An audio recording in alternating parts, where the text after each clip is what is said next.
I have a plan for the people of my country, for my country. বিশ্ববিখ্যাত মার্কিন সাময়িকী time ম্যাগাজিনের বিশ্বের সবচেয়ে প্রভাবশালী ব্যক্তির তালিকায় স্থান পেয়েছেন বাংলাদেশের প্রধানমন্ত্রী তারেক রহমান। বুধবার 15 এপ্রিল প্রকাশিত এই মর্যাদাপূর্ণ লিডার্স ক্যাটাগরিতে তার নাম অন্তর্ভুক্ত করা হয়, যে তালিকায় আরও রয়েছেন চীনের প্রেসিডেন্ট শি জিনপিং, ভ্যাটিকানের নবনির্বাচিত পোপ লিও, নিউ ইয়র্কের মেয়র জোহরান মামদানি, নেপালের প্রধানমন্ত্রী বালেন্দ্র শাহ, মার্কিন প্রেসিডেন্ট ডোনাল্ড ট্রাম্প সহ বিশ্বের বেশ কিছু প্রভাবশালী ব্যক্তিবর্গ। 2026 সালের বিশ্বের সবচেয়ে প্রভাবশালী 100 ব্যক্তির তালিকায় স্থান করে নেয়ার এই আন্তর্জাতিক স্বীকৃতিকে বাংলাদেশে গণতন্ত্র পুনরুদ্ধার এবং সমৃদ্ধ আগামীর পথে এক ঐতিহাসিক মাইলফলক হিসেবে দেখা হচ্ছে।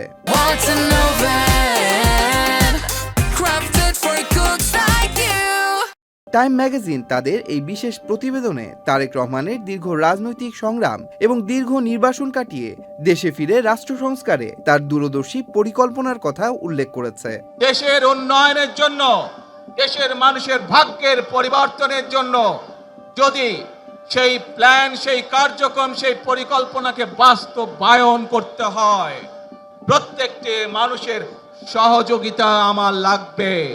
বিশেষ করে মা প্রয়াত সাবেক প্রধানমন্ত্রী বেগম খালেদা জিয়ার মৃত্যুর কিছুদিনের মধ্যেই শোকগ্রস্ত সময়ে টাইম ম্যাগাজিনে তার সাক্ষাৎকার দেওয়ার বিষয়টি উল্লেখ করা হয়েছে, যেখানে তিনি জানিয়েছিলেন এই শোককে তিনি দেশের 17 কোটি মানুষকে ঐক্যবদ্ধ করার শক্তিতে রূপান্তর করতে চান এবং দক্ষিণ এশিয়ার দ্বিতীয় বৃহত্তম অর্থনীতিকে আবারও গতিশীল করতে চান।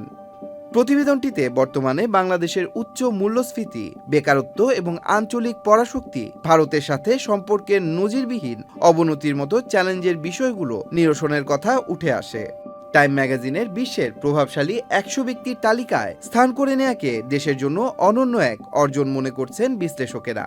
তারা বলছেন এটি বাংলাদেশের জনগণের দীর্ঘ লড়াই এবং গণতান্ত্রিক আকাঙ্ক্ষার আন্তর্জাতিক স্বীকৃতি।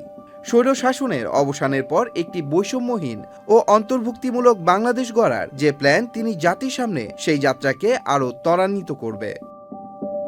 Tanmoy Mahmud, Channel I.